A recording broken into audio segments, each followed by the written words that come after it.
Tranquilo.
Hola a todos, lindo día. Espero que estén muy bien.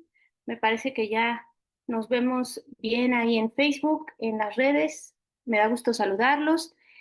Vamos a seguir trabajando entonces el día de hoy con, con este texto que, bueno, se llama Jesús el Cristo. Ustedes ya lo conocen, de Rubén Cedeño. Vamos ya bastante adelantados. Y el día de hoy vamos a trabajar con la página, estamos en la página 253.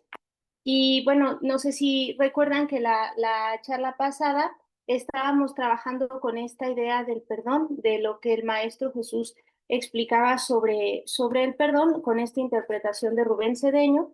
Y nos quedamos en una parte del texto en donde se habla de las 7 pautas del perdón del Maestro Jesús y más adelante vamos a ver como este concepto o esta idea que comparte aquí Rubén Cedeño de divina transferencia, que no es una transferencia bancaria, ¿verdad? Es otro tipo de transferencias, aunque pueden ser divinas las otras, ¿verdad? También, pero vamos a revisar esta idea de la divina transferencia.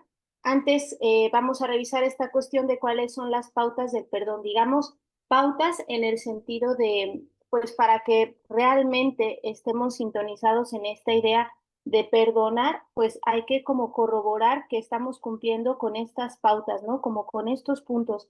Y en la primera, seguramente ustedes ya la han escuchado, que dice, si al presentar tu ofrenda en el altar y la completa es, ¿te acuerdas de que tu hermano tiene alguna queja contra ti? Deja tu ofrenda ante el altar y ve a reconciliarte con tu hermano y solo entonces vuelve a presentar tu ofrenda, ¿verdad?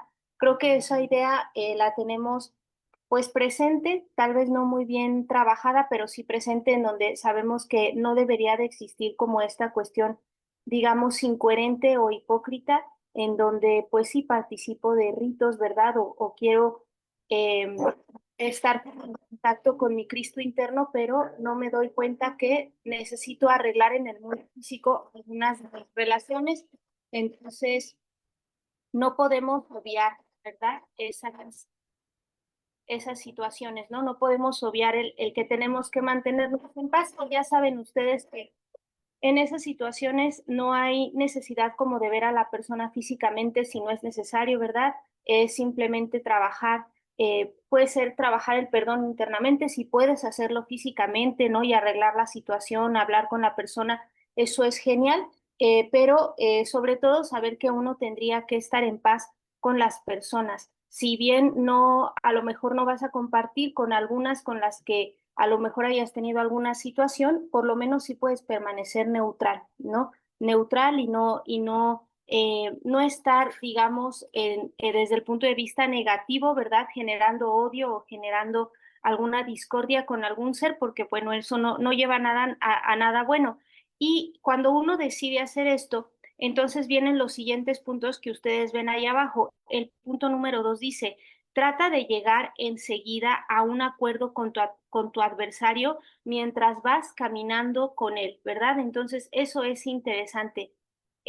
Tratar de solucionar la situación, siempre darnos cuenta que esto tiene que ser sencillo, rápido, sin complicaciones, ¿verdad? Sin muchas cuestiones de rollos mentales o emocionales, simplemente hacerlo. A mí cuando yo lo leía y decía mientras vas caminando con él, a mí me parece, para mí esa interpretación tiene que ver con en el camino, ¿verdad? En lo que las personas están haciendo, en lo que ellos están desempeñando, ¿verdad? En el plan divino que ellos tienen, tú puedes simplemente acompañar un momento y llegar a un acuerdo, ¿verdad? No separarse.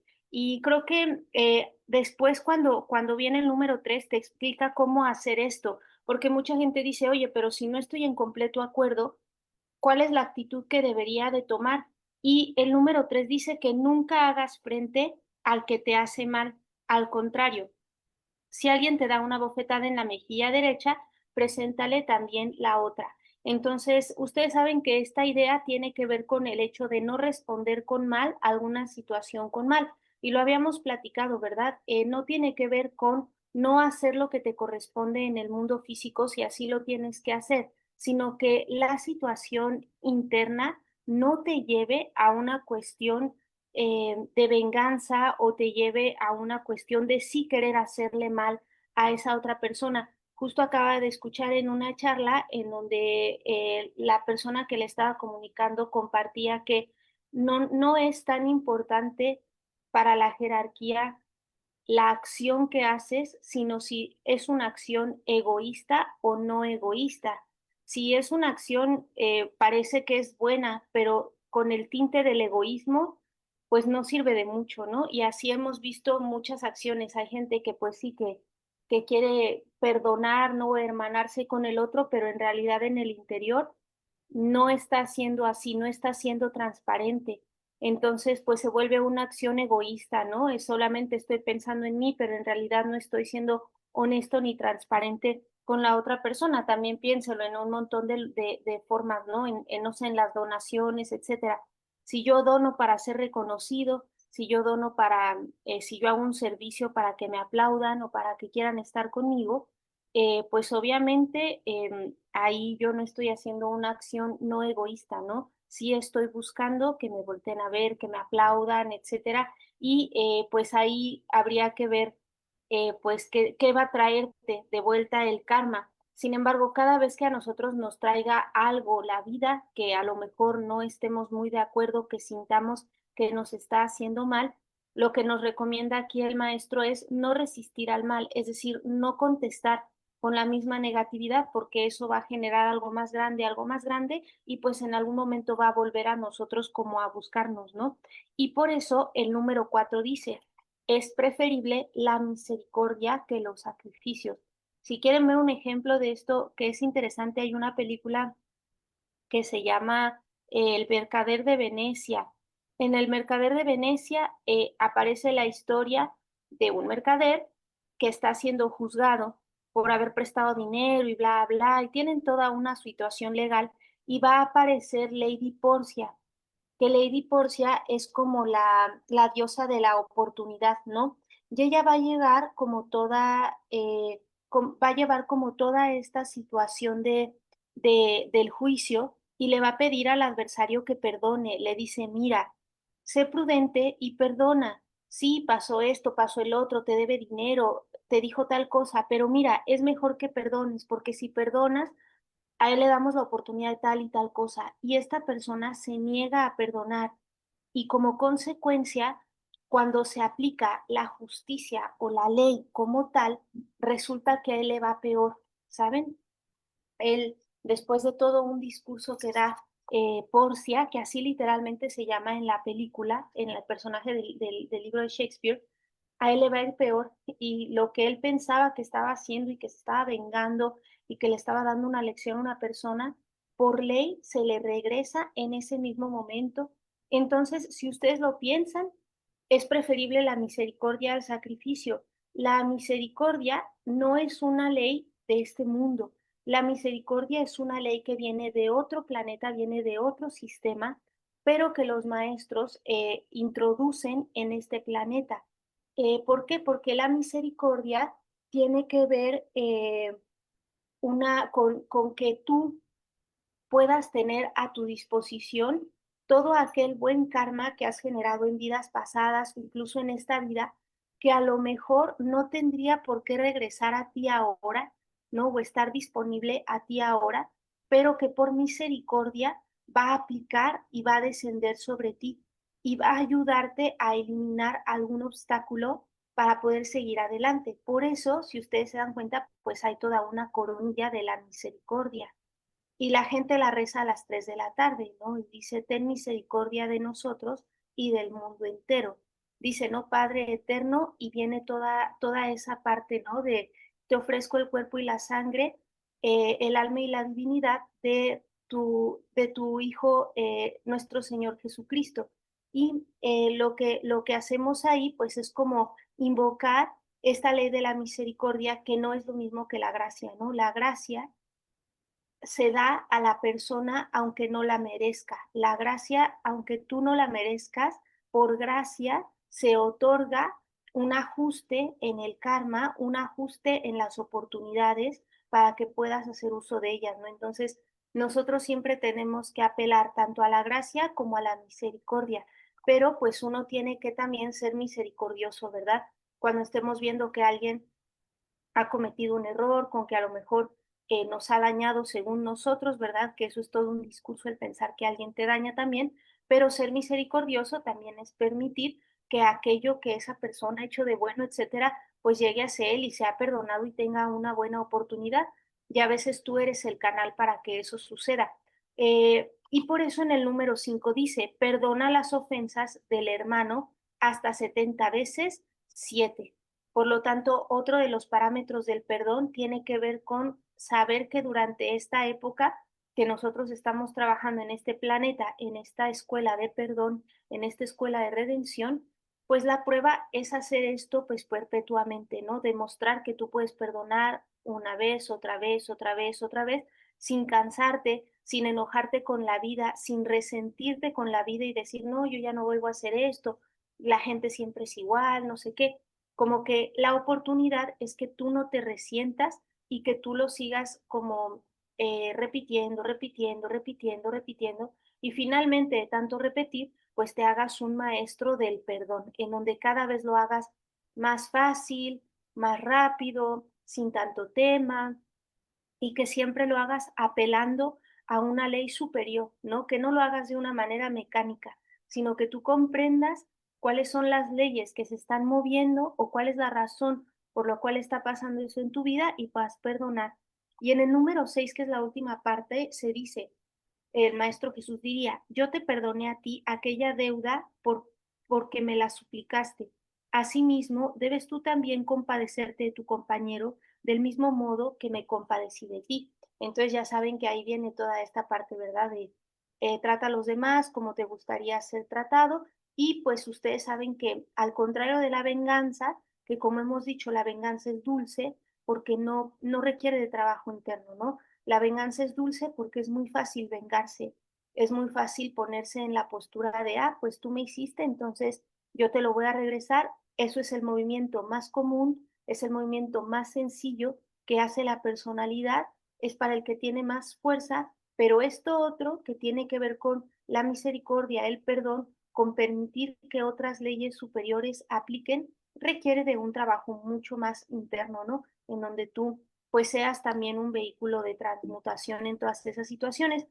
Después, acuérdense que todo esto viene en una sección del libro que se llama Las 7 palabras de Jesús, que son las palabras que él dijo, ¿no? En todo su proceso de trabajo que tuvo aquí en la tierra. Y entonces, acuérdense que el primero fue Padre, perdónalos porque no saben lo que hacen cuando lo estaban crucificando. Después vino otra palabra, otra sentencia que él da, que es tengo sed. Y en la de tengo sed, pues habría que darle otra interpretación más allá que la cuestión de tomar agua. Y aquí en el libro Rubén Cedeño hace la siguiente aclaración. Cuando dice esta cuestión de tengo sed del maestro, hace referencia también a esta parte donde dice, de verdad les digo que todo lo que hicieron con algunos de los más pequeños de estos, mis hermanos, me lo hicieron a mí. Se supone que el agua representa la vida, la salud, la abundancia, y cuando alguien tiene sed y se le cubre esa sed, pues nosotros estamos supliendo esas situaciones, ¿no? Que en general, si lo agrupas, estaríamos hablando de que la gente cuando tiene sed de justicia o tiene sed de alegría o de vida o etcétera, de lo que tiene sed es de enseñanza espiritual, ¿no? Porque no es como solamente tomar un vaso que te quite la sed en ese momento, sino que tú tengas enseñanza espiritual y que puedas hacerte, pues, que puedas tener empezar a tener una madurez espiritual en donde no dependas, ¿no? De las personas, que no dependas de personas externas y que empieces simplemente a trabajar contigo mismo. Eso es lo que hace la enseñanza espiritual, ¿no? Que nos ayuda a tener madurez,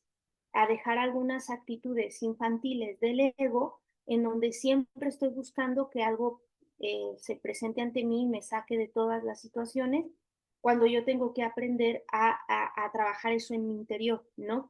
Dice, la humanidad siempre tiene sed de algo. Una muy hermosa razón de vivir es saciar la sed, dándole alegría al triste, compañía al solitario, consuelo al abandonado, recogiendo al botado, proporcionando ropa, dinero, comida y provisiones al que no tiene nada. Esto sería darle de beber al sediento, ¿verdad? Y si tú tienes la oportunidad en algún momento también de dar un libro, ¿no? De platicar sobre alguna ley, sobre algo que le pueda ayudar a una persona a resolver desde sí, estarías como saciando esa sed de la cual el Maestro Jesús habla, ¿no? Ese tengo sed en la cruz, pues es eso, es como ver lo que le estaba haciendo la humanidad y decir, pues, ¿qué está pasando, no? O sea, necesitan aplicar la enseñanza espiritual. Después viene otra palabra que seguramente ustedes recuerdan, que se la dice a los a los ladrones que están a su lado, que le dice, hoy estarás conmigo en el paraíso. ¿verdad? Eso en algún momento ya nos lo habían explicado, en donde se nos dice que el punto es no condenar a nadie, ¿no? Lo más importante sería no condenar a nadie. Déjenme ver aquí alguna pregunta. Dice, cuando perdonamos de verdad a nuestros semejantes a pesar de los errores cometidos por ellos, ajá, pues sí, es una manifestación del Cristo, ¿verdad, Francisco? El otro tipo de perdón que la gente también hace, que es como, pues te perdono, pero no olvido, o te perdono, pero quiero que pagues, etcétera, pues no es una acción completa del Cristo, porque si tú haces la analogía con la muestra del Maestro Jesús, que era un Cristo, era la muestra de cómo trabajaba el Cristo, pues sí, el perdón es una situación, pues es la oportunidad de empezar de nuevo, ¿no? Y si se dan cuenta, todos nosotros siempre hemos tenido la oportunidad de empezar de nuevo, incluso cuando nacemos, ¿no? Sí, sí traemos karma de vidas pasadas, pero tenemos una nueva oportunidad de trabajar con esas situaciones, ¿no? De alguna forma. Entonces, la expresión del Cristo se da cuando nosotros hacemos ese perdón por completo. Y algo interesante es que cuando nosotros estemos en esta situación con personas que también nos han hecho mal, que nos han maltratado, lo indicado es que nosotros no condenemos, que no condenemos y que le digamos al otro que pues que la va a pagar, que se la va a ir al infierno, ¿verdad? Que es una mala persona, nada. El punto es no atacarlo y entender que no debemos condenar a nadie. El paraíso, ustedes saben, pues sería como este estado de conciencia, ¿verdad? Con todo confortable, agradable, cubierto, etcétera. Y el punto es entender que también el malvado, el que ha hecho daño, ¿verdad? El que ha robado, el que ha lastimado a una persona, también tiene la oportunidad, por medio de la enseñanza espiritual, de recuperar eso que ha dañado y vivir como en un paraíso, ¿no? Entonces, seamos conscientes de que no nos corresponde a nosotros condenar y bueno, tú dejas que la vida, ¿no? Que las leyes sean las que actúen, pero tú no te metes en eso, ¿no? Tú ni siquiera estás pensando en eso, ni siquiera estás como buscando que a las personas les suceda tal o cual cosa. En este sentido, vamos a pasar a la otra que dice, madre, he allí a tu hijo, ¿no?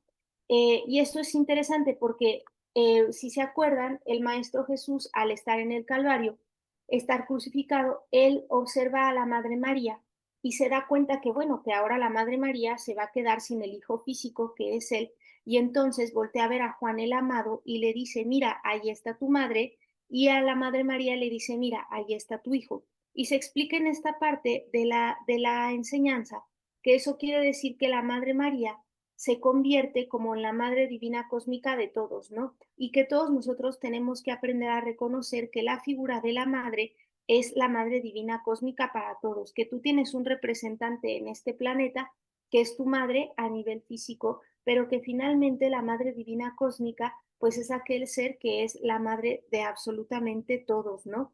Y dice por aquí, eh, cuando Jesús le entregó a toda la humanidad a María como su hijo, a través de Juan, reconocía a su madre como la madre de esos seres crueles que lo sacrificaban y se burlaban de él, para que María, por medio de su amor, los redimiera y perfeccionara. Algunos, cuando son injuriados, le sacan la madre al contingente, diciéndole a quien en México se dice chinga tu madre, ¿no? Que es una, si quieren ahí luego leer la raíz de todo esto, lo tiene Octavio Paz en un libro que se llama El laberinto de la soledad, en un ensayo que se llama La chingada, y él explica a nivel de lenguaje por qué se dice eso, ¿no? Pero bueno, dice, Jesús nos enseña que en vez de insultar a la madre del que nos hace daño, le ofrezcamos la nuestra para que con su amor los corrija. Jesús dijo, al igual y como pude decir todo, al igual y a como puede decir todo estudiante, ¿quién es mi madre y quiénes son mis hermanos? Y extendiendo su mano hacia sus discípulos, dijo, estos son mi madre y mis hermanos, ¿no? Entonces es como buscar esa unidad. A mí me parece una estrategia muy interesante acudir mentalmente a esta idea de que pues todos somos parte, ¿verdad?, de esta madre divina cósmica y entonces a una madre pues no le gustaría tener a sus hermanos pues peleados, ¿verdad?, o en contienda. Entonces, cuando uno comprende eso, es mejor, pues, como entregar, ¿verdad?, a esas personas a la Madre María. De hecho, la Madre María en sus discursos, ella siempre dice que cuando nosotros tenemos una situación con hijos, con hermanos, con amigos, con personas, que a ellas se las entreguemos como sus hijos, que ese es como el movimiento, entregarle a ella, a esas personas, como sus hijos, y que tú confíes en que esa conciencia puede trabajar con esas personas, ¿no?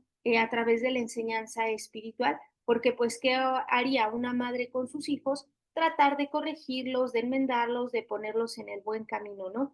Entonces, pues ya saben, por eso están todas estas advocaciones, la Virgen de Lourdes, ¿no? Todas esas advocaciones que nosotros sabemos que con devoción a ellos nosotros podemos acudir como una conciencia y, por ejemplo, cuando tú estás rezando el rosario o cuando estás trabajando con la Virgen de Lourdes, preguntarte cómo es la Virgen de Lourdes, ¿no? ¿Cuáles son las características de la Virgen María? Pues esto de esta pureza, este acompañamiento, este silencio absoluto de los planes para no caer en el orgullo espiritual, ¿verdad? Ella no le reveló a nadie que iba a traer al Mesías al mundo. Ella trabajó de una manera muy silenciosa, ¿verdad? Estuvo todo el tiempo al tanto de esa conciencia que es el Maestro Jesús. Entonces tú puedes ver cuáles son las características de ese ser y traerlas a ti, ¿no? Tratar de trabajarlas ahí. Después viene otra de las palabras de Jesús, de las sentencias que dice, Dios mío, ¿por qué me has abandonado? Y bueno, ustedes saben que esta idea eh, es digamos, el paso por el cual todo mundo tiene que pasar, que justamente es la cuarta iniciación en la crucifixión, en donde al estar crucificados, pues uno pierde absolutamente todo, ¿verdad? Se pierde toda la situación interna y externa y se queda una en la más profunda de la soledad, ¿no? Son esos momentos en donde uno experimenta verdaderamente esta idea de que pues uno no tiene nada, ¿no? Uno simplemente depende, bueno, si uno tiene enseñanza espiritual, tiene que llegar a reconocer que solamente depende de su espíritu, de su Cristo interno. Es esta parte en donde no hay nada, ¿no? En donde las personas se sienten rechazadas por las familias, por los amigos, ¿verdad? Las situaciones no van del todo bien e inmediatamente viene como la idea que soluciona esto, porque si hay que pasar por esto, ¿verdad? Para llegar a ese estado de decir, pues no tengo nada, ¿verdad? Ni todo el dinero, ni todos los amigos, ni todo eso puede en algún momento, ¿verdad?, salvar de ciertas cosas. Se llega a ese estado en donde uno dice, entonces, ¿de qué sí puedo agarrarme, no? ¿Qué sí es lo real para mí? Y por supuesto que el maestro con la siguiente sentencia nos da la respuesta y dice, Padre, en tus manos encomiendo mi espíritu. Entonces, aquí se nos explica, cuando se ha concluido, cuando se dice, Padre, en tus manos me encomiendo, es lo que debemos decir, sentir y pensar en cada situación que no sepamos qué hacer para que siempre nos vaya bien. Dios no desea nunca el mal. Eso está interesante, ¿no? En cada situación que tú no sepas hacer, en donde te sientas como en una crucifixión, en donde sientas que pues ya no hay ni para adelante ni para atrás, lo que debemos hacer es encomendarnos al Espíritu y que si ustedes lo piensan como con más sabiduría, la verdad es que deberíamos de hacer eso siempre, como que siempre deberíamos de encomendarnos al Espíritu o a la presencia yo soy y saber que sin eso nosotros no somos nada ni para ir por las tortillas, ni para hacer un viaje, ni para hacer un negocio, ni para estar en tu casa. Si tú no reconoces eso, uno no es nada, porque empieza a jugar con las leyes de la personalidad y la verdad es que con eso nos va muy mal. Por eso dice, Dios no desea nunca el mal y si nos encomendamos a Él, pero verdaderamente, sin conservar ningún pensamiento, sentimiento ni palabra negativa, jamás nos irá mal.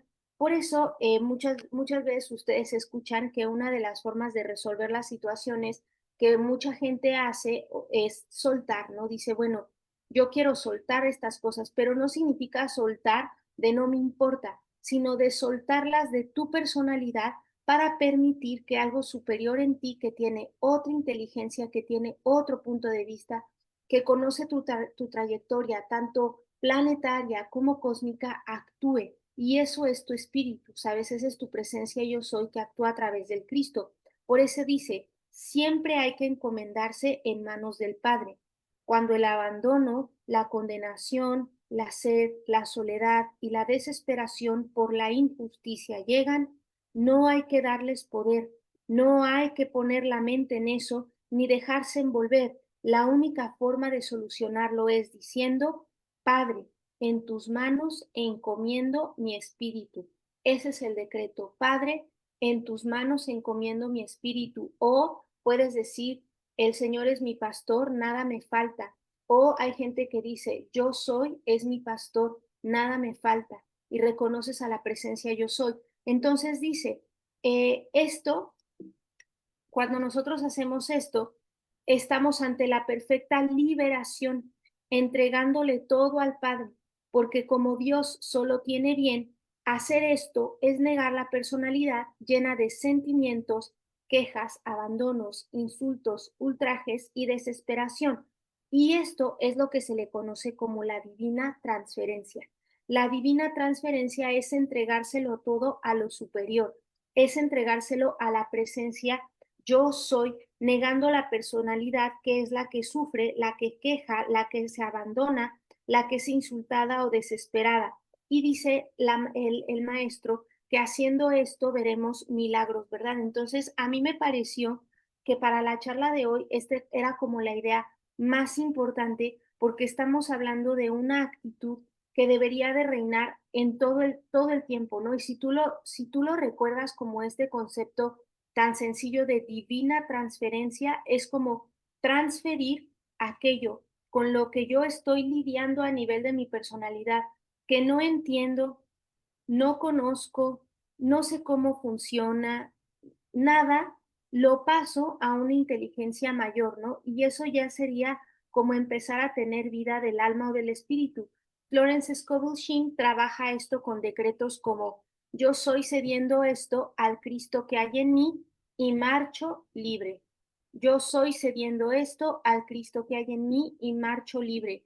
Hay otro decreto que ella usa que es Dios tiene derecho de paso, ¿no? Ya saben que en la cuestión de los decretos, cada uno tiene que escoger aquel con el que se siente pues más, como más tocado en su corazón. Entonces ese de Dios tiene derecho de paso lo hacía una persona que trabajaba en construcciones. Y entonces le decía a Florence que para él era muy poderoso porque en las construcciones, como trabajan con máquinas, tienen que saber quién tiene derecho de paso para no generar accidentes. Entonces, para él, la idea mental de cederle el paso a la máquina adecuada era lo que podía funcionar. Escuché una explicación que me pareció como súper interesante de una facilitadora que estaba diciendo que, por ejemplo, ¿no? Cuando tú estás en un sitio y tú ves que hay un poste y ese poste está chueco, entonces tú quieres enderezarlo y como que a veces cuando no reconoces lo superior, tú quieres ir con tu personalidad a enderezar ese poste y por más que quieras no lo vas a lograr, ¿sabes? Porque tu personalidad no puede, no tiene la fuerza, no sabe cómo hacerlo, etcétera.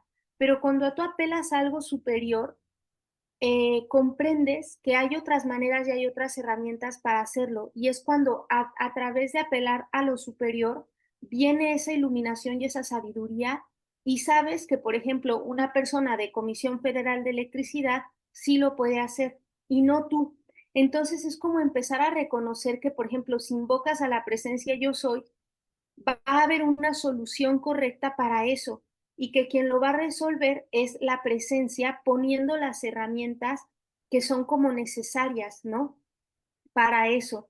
Entonces, se va a presentar la persona adecuada con la maquinaria adecuada y va a dejar como enderezado ese poste, pero no fuiste tú con tu personalidad, sino que a partir de la invocación, ¿no? Del yo soy, de que se reveló ante ti la inteligencia, de que se ordenaron las cosas, eso se enderezó.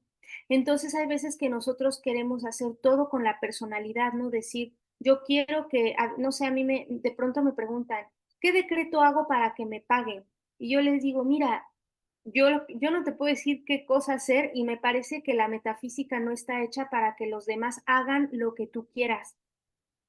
Está hecha para que tú comprendas las leyes y comprendas qué es lo que está pasando en tu vida y que comprendas por qué se están dando esas situaciones y cuál sería la mejor solución desde tu interior.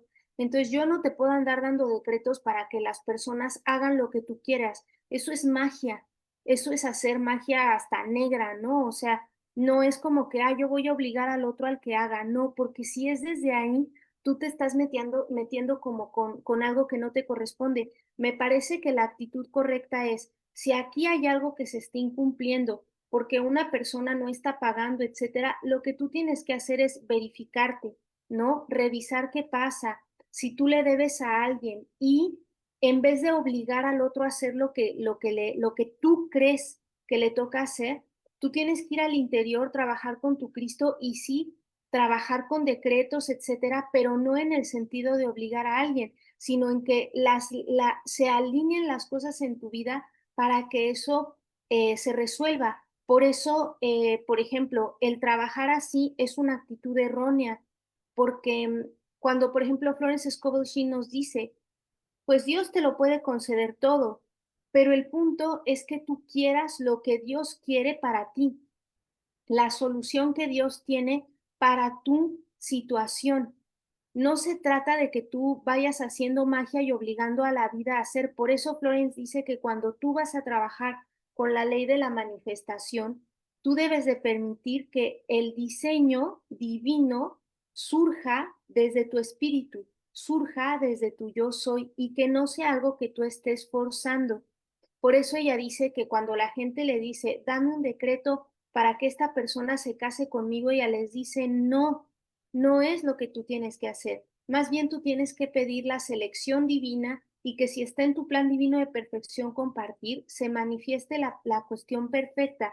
Entonces vean que a veces estamos confundidos porque se puede uno confundir mucho en esta enseñanza pensando que tú puedes hacer lo que a ti te dé la gana.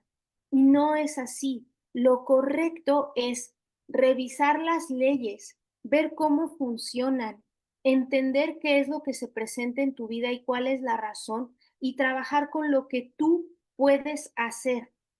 Y lo que tú puedes hacer es perdonar, lo que tú puedes hacer es trabajar tu prosperidad, lo que tú puedes hacer es declarar justicia, lo que tú puedes hacer es sí protegerte, lo que tú puedes hacer es pedir inteligencia para que nunca más te vuelvan a estafar, pero eso no tiene que ver con obligar a alguien a hacer algo.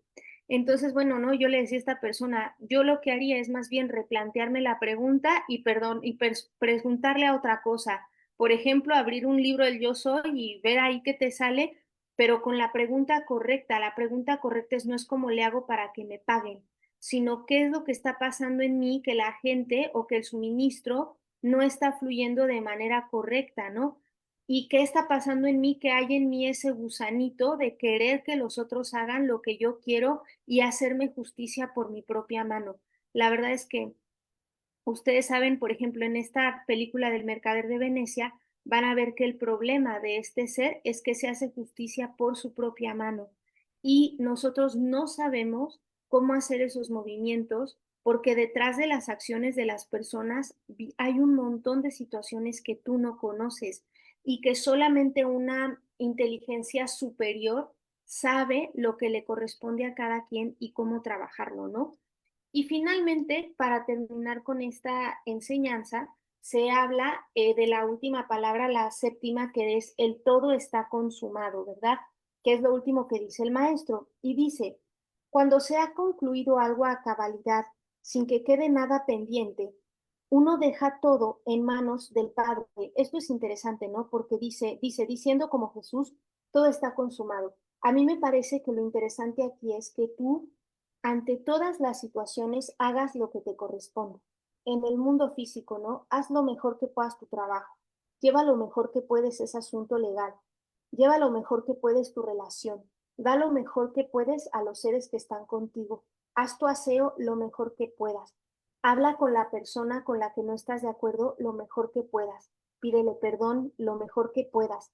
Y una vez que ya hiciste con toda tu capacidad eso, lo que sigue es decir, todo está consumado y encomendarte a manos del Padre, ¿no? Porque esto es importante porque no nada más es decir no hago nada, sino sí date cuenta que en el mundo físico hay cosas que tú tienes que hacer, inspirado por lo divino, sin ganas de vengarte ni de ser egoísta, pero sí te corresponde hacer cosas y por eso dice, hagamos nuestro trabajo con tal perfección, exactitud y pulcritud que podamos entregárselo a la divinidad sin enmiendas, inexactitudes ni retroactivos. No hay que protestar por las angustias, torturas, injusticias, calumnias. Si haces lo que te toca hacer, esto trae una gran satisfacción que lo invade todo.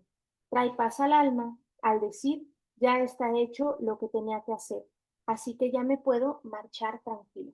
Entonces, eso está interesante, ¿no? Tú haz lo que te toca hacer, haz tu estudio lo que mejor puedas hacer, haz la comida, trata de llevar tus procesos internos lo mejor que puedas hacer, pero después de eso tú vas a soltar y tú lo vas a entregar a una inteligencia mayor, pero sabiendo que esta entrega tiene que ir acompañada de un recto esfuerzo, ¿no? De lo mejor que puedas hacer y no olvidar nunca ese paso de la divina transferencia de entregar a una inteligencia superior aquello que tú has trabajado y confiar en que esa inteligencia superior te va a inspirar, te va a mostrar el camino y te va a decir, ¿no? Va a precipitar o va a resolver de acuerdo a lo que es mejor para ti y a los otros, ¿no? Y eso sería una actitud, pues, inegoísta, ¿no? Una actitud que sí va de acuerdo al plan y no solo a lo que tú estás buscando para ti mismo, ¿no? Déjenme ver si todo está bien por acá, creo que sí.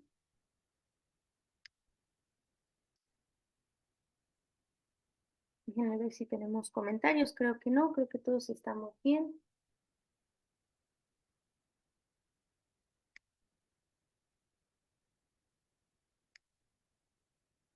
Muy bien, pues sí, creo que quedamos bien, ya terminamos esta parte de las 7 palabras de Jesús y lo que vamos a revisar la próxima clase ya es casi la parte final de del texto que se llama Vía Santa. Entonces estamos ya en la página 263 de este libro y pues bueno, ya saben, nos veremos el domingo por ahí de las 11 de la mañana para que podamos seguir con este estudio. Gracias a todos por su atención, que estén muy bien y hasta la próxima. Lindo día.